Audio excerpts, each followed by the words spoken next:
आज झारखंड में पहले चरण के लिए 43 सीटों पर वोट डाले जा रहे हैं। झारखंड की 43 सीटों के साथ साथ 11 अन्य राज्यों में 33 सीटों पर उपचुनाव भी हो रहा है। इसके लिए भी आज वोट कास्ट किया जा रहा है।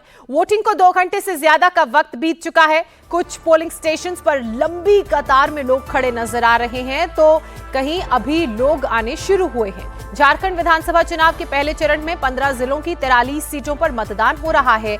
इन 43 सीटों के लिए 683 कैंडिडेट्स चुनावी मैदान में हैं।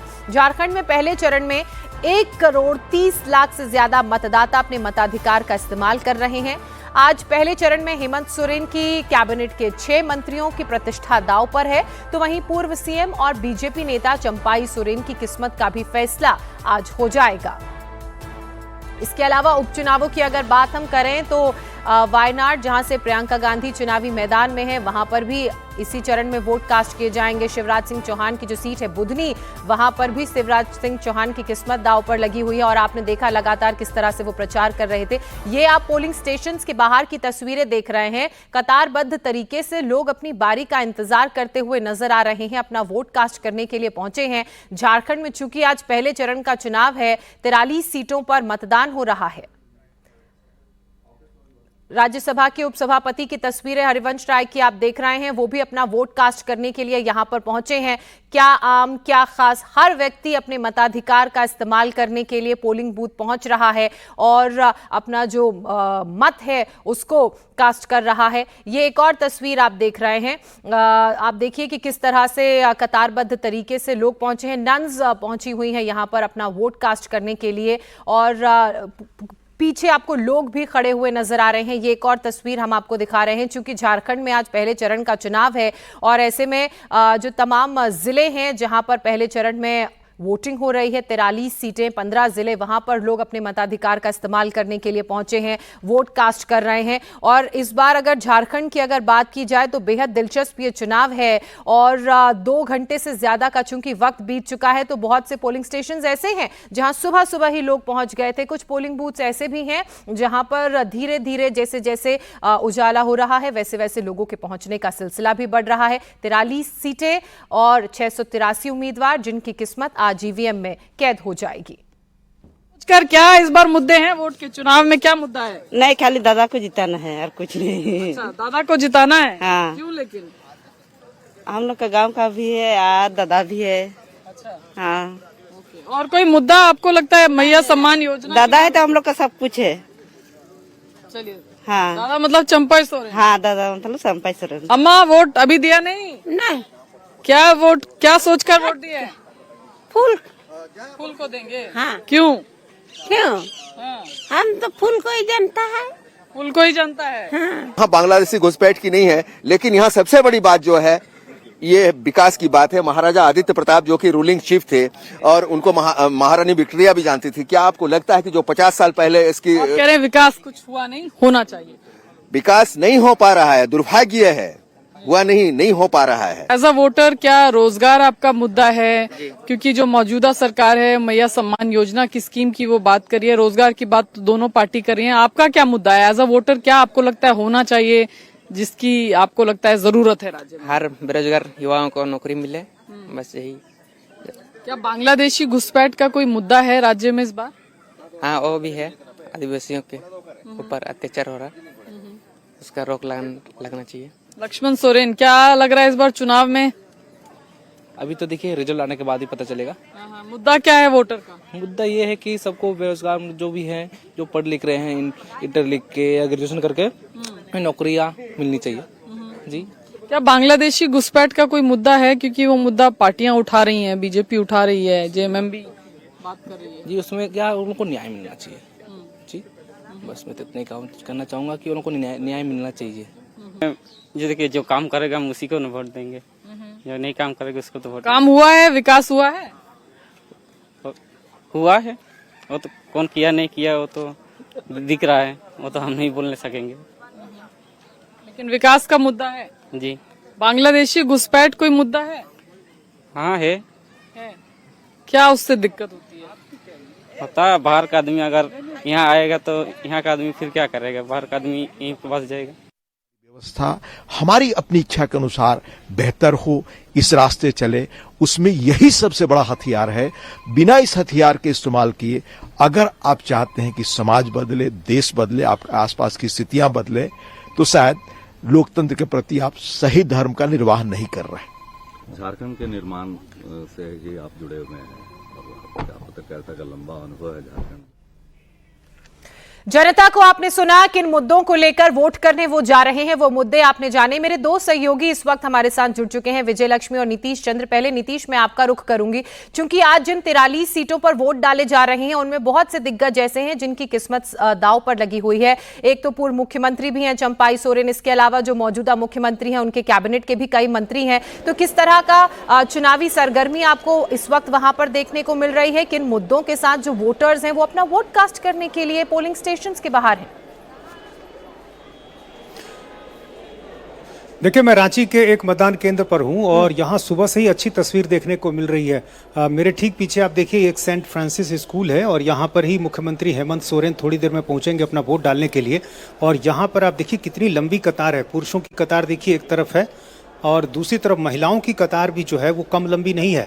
तो वोटिंग को लेकर जो है लोगों में काफ़ी उत्साह है और इसमें युवा जो हैं वो भी काफ़ी संख्या में नज़र आ रहे हैं। ये बताइए कि क्या नाम है आपका?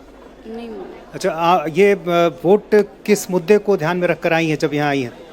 ओवरऑल डेवलपमेंट होना चाहिए, जो कि अभी बिल्कुल नहीं है, किसी भी फील्ड में नहीं। हम सेटिस्फाइड नहीं इस गवर्नमेंट से। 5 सालों में यहाँ काम हुआ? कैसा काम? सेटिस्फाइड नहीं है यहाँ के गवर्नमेंट से, बिल्कुल नहीं है। ये अवैध घुसपैठ की इस बार बड़ी चर्चा रही, सुप्रीम कोर्ट तक मामला गया, ये भी एक मुद्दा है क्या? वैसा नहीं है, हमको तो डेवलपमेंट चाहिए ना, जो कि बिल्कुल नहीं हो रहा, किसी भी फील्ड में नहीं है। ये बताइए कि पूरे परिवार के साथ आई हैं?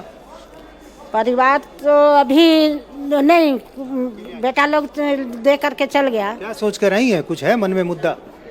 क्या सोच करके आएंगे? हम लोग गरीब आदमी हैं तो हम ही लोग ना वोट देते हैं, तो बड़े लोग होते हैं तो वही लोग ना देगा। क्या सोचा है? कुछ मन में मुद्दा होगा ना? हाँ, तो वही सोचे हैं कि कुछ काम उम अच्छा देगा। सर 5 साल में काम हुआ? हुआ है, जितना होना चाहिए उतना तो हुआ है। अभी हम हर महिलाओं को रोजगार दिया, पैसा जो भी अभी 1000 रुपया हम लोग का ये में आ रहा है बैठे बैठाए। उसका सरकारी योजनाएं जो हैं, मैया सम्मान योजना, उसकी बड़ी चर्चा हम लोग को मिल रहा है, सब मिल रहा है। बीजेपी कह रही है कि हम भी देंगे, 2100 देंगे। देखिए, वो तो सरकार बनने पर सभी देने का वादा किया है, लेकिन हम लोग चाह रहे हैं कि भाई जो भी सरकार बने। ये आप बताइए मैडम, ये क्या मुद्दा है इस बार? कुछ और देखिए, महिलाओं की कतार बड़ी लंबी है। ये पहली बार वोट डाल रही हो? नहीं, सेकेंड बार है मेरा। अच्छा, तो क्या सोच कर आई हो? क्या मुद्दा है मन में? मन में ही मुद्दा है कि रोजगार मिले, यहाँ के लोग को बाहर ना जाना पड़े। मेरा सबसे बड़ा मुद्दा है कि पढ़ाई कंप्लीट हो गया, रोजगार मिलना चाहिए, बाहर नहीं जाना पड़े और किसी के अंडर काम ना करना पड़े, ये मैं चाहती हूँ। क्योंकि अभी है कि पढ़ लिख के बहुत सारे युवा हैं कि दूसरे के यहाँ काम करते, कोई दुकान में काम करे, कोई हाउस कीपिंग करे, कोई होटल में हाउस कीपिंग कर रहे। तो मैं ये नहीं चाहती हूँ, मैं चाहती हूँ यहाँ के लोगों को रोजगार मिले और यहाँ के लोगों को बाहर ना जाना। बेरोजगारी मुद्दा है इसमें। हाँ, जो बाहर से आते हैं लोग, बांग्लादेश घुसपैठ, अवैध घुसपैठ, ये सब भी नेताओं ने चर्चा किया ना अपने भाषणों में, तो ये सब का भी मुद्दा है। बाहर से घुसपैठ आए हैं, उसका बड़ी मुद्दा नहीं है, बस यहाँ के लोगों को बाहर ना जाना पड़े, यहाँ का लोग जितना उनको दूसरा लोग ना रहे। जो ट्राइबल वोट है, आदिवासी वोट, उनकी संख्या बहुत ज़्यादा है, 26% हैं। तो आपको क्या लग रहा है कि ये जो वोट है सबसे निर्णायक होगा? हमको नहीं होगा। अब ये देखिए, महिलाओं की संख्या बहुत ज़्यादा है और लोगों में उत्साह काफ़ी दिख रहा है। वोट डाल दिया आपने? नहीं भैया, अभी जा रहे हैं वोट डालने, 2 घंटा के बाद नंबर आया। देर से इंतजार कर रही? हाँ, 2 घंटा से इंतजार कर रहे हैं। क्या मुद्दे क्या है? हो रही है कि इस बार भीड़ लगा जमा, बहुत अच्छी। तो मिली जुली प्रतिक्रिया यहां से सामने आ रही है। विजय लक्ष्मी भी हमारे साथ जुड़ चुकी हैं। विजय लक्ष्मी, महिलाएं बहुत संख्या में इस बार घरों से बाहर निकलकर वोट करने के लिए पहुंच रही हैं। रोजगार चाहिए उन्हें, भ्रष्टाचार का जिक्र किया, विकास का जिक्र किया। बहुत सी तो ऐसी भी महिलाएं हैं जो कहती हैं कि हमें किसी के अंडर काम नहीं करना है, खुद एम्प्लॉयर बनना है, एम्प्लॉय देनी है। इन मुद्दों के साथ लोग उतर रहे हैं। लेकिन अगर पॉलिटिकल पार्टीज की बात की जाए, वो तो लगातार मुख्यमंत्री पर, उनकी सरकार पर भ्रष्टाचार का आरोप लगाते नजर आए हैं। आदिवासियों की अनदेखी का आरोप लगाया जा रहा है।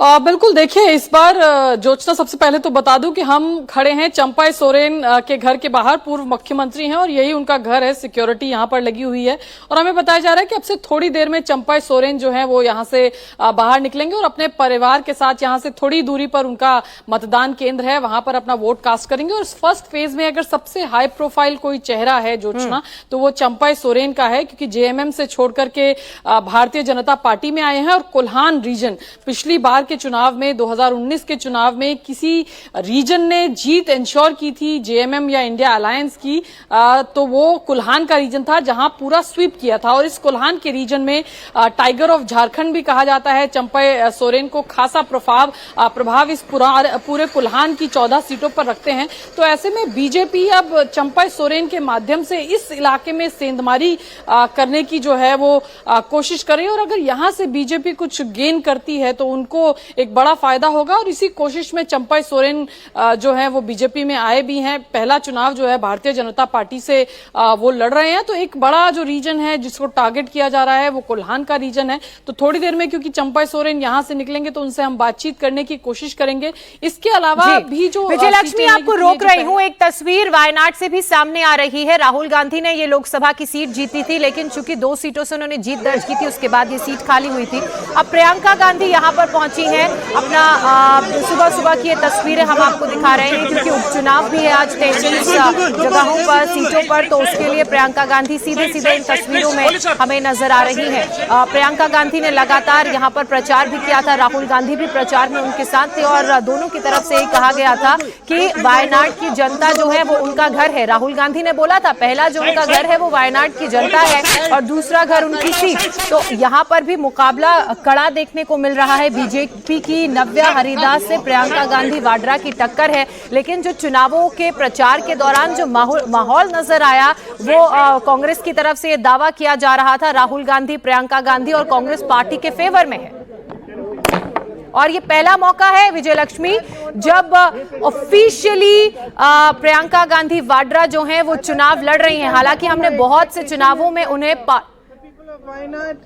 give me the chance to repay the love and the affection they've shown me and to work for them and to be their representative. There are a lot of controversies regarding that Churanmala landslide issue and last that Waqf board issue, and how is your response on these things? On this policy? I don't think today is a day of talking about these controversies. I think it's the day for polling right now, and I just hope that everybody exercises their democratic right, comes out and votes. Will you close the majority of Rahul? तो electoral debut कर रही हैं प्रियंका गांधी वाड्रा और ये एक बड़ा test भी उनके लिए होगा। हालांकि भरपूर समर्थन अपने भाई का उन्हें मिला है। प्रचार में भी हमने देखा कि कैसे दोनों भाई बहन ने इस सीट के लिए उपचुनाव के दौरान प्रचार भी किया था।